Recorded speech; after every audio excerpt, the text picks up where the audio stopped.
The final thing I want to talk about with blades themselves, and it's just one of those things that we try not to do as quilters. We're trying to take care of our blades and our equipment, but it's the use of a lot of these that have trigger mechanisms, or we lock them into place and then we throw them on the table, or we leave them open, which is a safety issue or a safety hazard, right? We don't want to do it, okay? But, you know, this will affect the length of and the health of your blade. And I go and see, and everybody says, oh, I always close my hand. No, I go to retreats and things all the time, and we see blades open. They get dinged around. They run into each other. They run into other tools and things.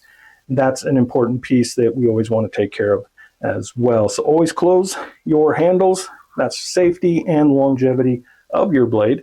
And that is another quick tip, quick hint on better use of your rotary handle and your rotary blades.